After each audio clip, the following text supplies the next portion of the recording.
కొంతమంది చెప్పే మాటలేంటి అని అంటే, చికోటి ప్రవీణ్ గానీ బీజేపీ వాళ్ళకి గానీ మన పిచ్చా వెర్రా, హిందువునికి వస్తేంది, ముస్లింనికి వస్తేంది, ఇంకో మతం వాళ్ళకి ఒకసారి కోసుకొని చూడమనంటే రక్తం అంతా ఎర్రగా వస్తుంది, మనుషులంతా ఒకటే, పిచ్చి మాటలన్నీ మాట్లాడుతూ జనాల్ని కన్ఫ్యూజ్ చేస్తూ పేరు కోసం పరితపిస్తున్నారు. ఇవాళ నా చేయి కోసిన హిందూ చేయి కోసిన అదే రక్తం వస్తుంది, ముస్లిం చేయి కోసిన అదే రక్తం వస్తుంది, ఎవరు చేయి కోసినా అదే రెడ్ కలర్ వస్తుంది కదా. మరి ఇలా పందిని కోసినా రెడ్డే వస్తుంది కదా. మరి మనిషి పంది ఒకటేనా? కాదు కదా. మనిషి రక్తం కాదు ఇంపార్టెంట్, మనిషిలో ఉన్న డిఎన్ఏ ఇంపార్టెంట్. హిందువులలో ఉన్న డిఎన్ఏ వేరే మతాలలో ఉండదు. హిందువులో ఉన్న డిఎన్ఏలలో దయాగుణం, ఇతరులకి కష్టం వస్తే హెల్ప్ చేసే గుణం, మోస్ట్లీ అహింస ఉంటుంది, హింస ఉండదు హిందుత్వంలో. తప్పదు అన్నప్పుడు హింస, అంటే తప్పదు అన్నప్పుడు మా దేవతలు కూడా ఆయుధాలు యూజ్ చేశారు. ధర్మము దారి తప్పిన చోట ఆయుధం అవసరమే పడుతుంది. సో హిందువుల డిఎన్ఏలు ఉన్నంత గొప్ప గుణాలు ఏ డిఎన్ఏలు లేదు. వేరే వాళ్ళ డిఎన్ఏలలో నేను వాళ్ళని రానా ఇప్పుడు అంటే పెద్ద కాంట్రవర్షియల్ అవుతుంది. అది హిందుత్వంలో ఉన్నంత గొప్ప డిఎన్ఏ రక్తం కాదు, ఆడ కలర్ చూడొద్దు, ఆ రక్తంలో ఉన్న డిఎన్ఏ చూడాలి. మీరు ఎందుకో తప్పు చెప్తున్నారు అనిపిస్తుంది. ఎందుకంటే రాహుల్ గాంధీ మొన్న వాళ్ళే చెప్పాలి, రాహుల్ గాంధీ చెప్పారు అసలు హిందుత్వం అని హింస చేస్తున్నారు అని చెప్పుకుంటూ వచ్చారు. అహింస అనే దానికి అల్లాను గానీ లేకపోతే మిగతా ఇలా హింస ఎవరు చేస్తున్నారు? మీ పార్టీ ఏం చెప్పారు? ఇలా పార్టీ లీడర్లు మాది ముస్లింల పార్టీ, ముస్లింలు ఉంటేనే మా పార్టీ ఉందన్నారు.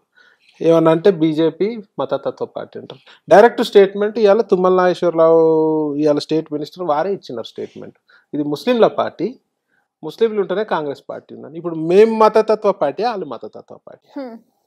రాహుల్ గాంధీ గారు అయితే ఇక వాళ్ళు ఒకటే సెక్యులర్ ముసుగులో ఉన్న మతతత్వ పార్టీ కాంగ్రెస్ పార్టీ. మొన్న లోక్సభలో రాహుల్ గాంధీ మాట్లాడిన వ్యాఖ్యలు ఇలా అయోధ్యకి ఎందుకు పోలేదండి? మరి సెక్యులర్ పార్టీ అయితే అందరు మంచి, అందరు ఈక్వలే కదా. మీకు హిందువులు ఈక్వలే, ముస్లింలు ఈక్వలే, క్రిస్టియన్స్ ఈక్వలే, వేరే మతాలన్నీ ఈక్వలే కదా. మేము చెప్పాలని వెళ్ళాల్సి, మరి టైం ఇంకా కూడా రాలేదు కదా. ఒక గొప్ప దేశంలో, ఒక ప్రపంచంలో ఒక గర్వకారణం ఇవాళ రామ మందిరం, అట్లాంటి వెళ్ళలేదు. హిందుత్వానికి యాంటీ, హిందువుల గురించి ఎవరైనా పోరాడితే వాళ్ళు హింసావాదులు లెక్క కనబడతారు. ఇవాళ హిందుత్వం మీరు ఒక రేర్లోనే మా అమ్మని ఎవరన్నా అంటేనే మేము డిఫెండ్ చేసుకుని కనడం జరుగుతుంది. మా దేవతలపై అనుచిత వ్యాఖ్యలు, మా వస్త్రధారణపై అనుచిత వ్యాఖ్యలు, మా హిందూ ధర్మంపై అనుచిత వ్యాఖ్యలు, మా గోవుపై దాడి, హిందువుల ఎలాంటి హిందూ సంస్కృతి జరిగినా అనుచిత వ్యాఖ్యలు చేస్తారు. హిందువులు ఎప్పుడు చేయరు, వాళ్ళు చేసినప్పుడు మేము డిఫెండ్ చేస్తాం. మేము ఎంతసేపు మా జోన్లో మేమే ఉంటాం, మా దగ్గరికి ఎవరు రావద్దు, మేము ఎవరి దగ్గరికి రాము. మా మీద పడి దాడులు చేస్తూ, ఫిజికల్ దాడులే అవసరం లేదు. ఇప్పుడు మన రాహుల్ గాంధీ చేసింది కూడా ప్రతి ఒక్క హిందువుని మనోభావాలను కించపరిచే విధంగా మాట్లాడడం. అంటే హిందువుల మనోభావాలు అంటే బీజేపీవేనా? మంచి క్వశ్చన్ అడిగినారు. ఇవాళ ఒక కమ్యూనల్ ఇష్యూ అయితే ఎవరు పోతారండి? మీరు చెప్పండి, ఎవరు వెళ్తారు? ఏ పార్టీ వాళ్ళు వెళ్తారు? చెప్పండి. ఏదైనా కమ్యూనల్ ఒక్క విషయం ఏదైనా నేను అడిగిందని చెప్పండి. మీరు ఏదైనా కమ్యూనల్ ఇష్యూ అయింది మన చెంగిచెర్ల కానీ, గజ్వేల్లో కానీ, దౌలతాబాద్లో కానీ, అట్లాంటి కమ్యూనల్ ఇష్యూ అయితే ఏ పార్టీ వాళ్ళు పోతారు?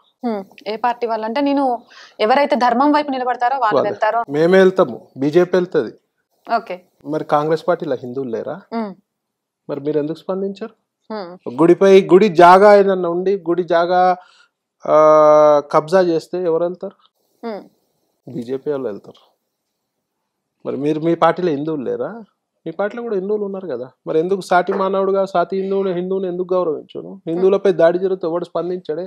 అక్బరుద్దీన్ ఓవైసీ అనుచిత వ్యాఖ్యలు చేసినప్పుడు ఎందుకు స్పందించలేదు? కాంగ్రెస్ పార్టీ స్పందించాలి కదా, తప్పు మాట్లాడుతున్నావు అని చెప్పి. సెక్యులర్ పార్టీ కదా, సెక్యులర్ పార్టీ అంటే అందరిని ఈక్వల్గా చూసుకోవాలి కదా. అంటే ముస్లింలకు న్యాయం, హిందువులకు న్యాయం.